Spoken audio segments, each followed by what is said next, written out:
Even though I already made a video about the last voyage of the Demeter, the next Dracula-related movie is coming out, and I felt like it was fitting to talk about this movie again, but this time, I'm going to be going over an early draft of the script. This was a rewrite from 2006, and this draft was ironically written by James V. Hart, who previously wrote Bram Stoker's Dracula, which is a movie you're better off watching instead of this movie. In fact, you'd be better off reading my book 100 Years of Universal Monster Movies. It covers the history of the old movies and the newer ones as well. It has plenty of pictures to enjoy, as well as a foreword by my friend Antonia Carlotta. Order your copy today, available in print and digital. Now back to the video. The story would have begun in Romania, where a local named Alexei Radu, but called Alex in the script, is trying to save his son Nico, who was kidnapped by a mysterious person. Alec then follows the kidnapper and leads him to a ship bound for England. He then signs up to work on the ship, which is a steam-powered vessel. Its captain is named James, and his second in command is Tisma. Alec finds his dead son inside the main hold, and Nico decays to ash when Alec touches him. Shortly after, Alec finds a stowaway named Helen Bryce Egerton, an English servant who's on the run from the wrath of her master. They later get introduced to a passenger named Mr. Pinari, a shady man that Alec suspects that he kidnapped and killed his son. That night, the livestock is killed by a mysterious creature, as well as a crew member. As they have a funeral for the crew member, there is argument amongst the people aboard, and it gets so bad to where the captain has to fire his gun into the air to calm everyone down. Alec suspects that Mr. Pinari is a vampire,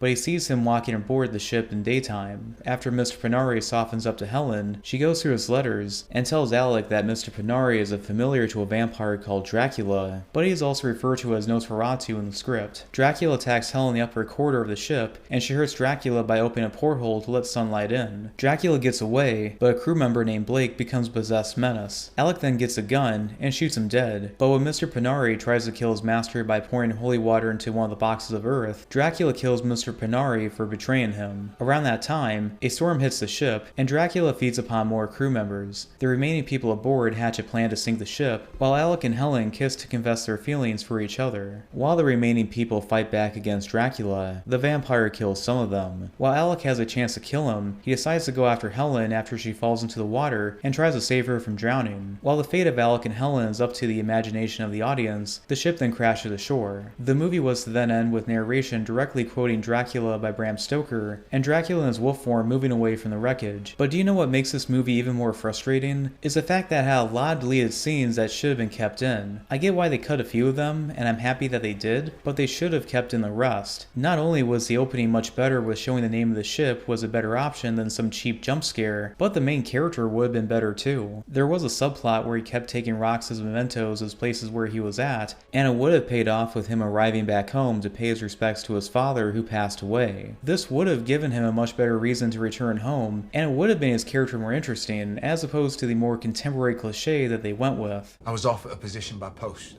Royal Physician to King Carol I of Romania. My name, it reached them somehow. But the color of my skin, it would later seem, had not. Let me ask you a question. How many of those white people are evil movies are they gonna make? So anyway, thanks for watching. Please like and subscribe.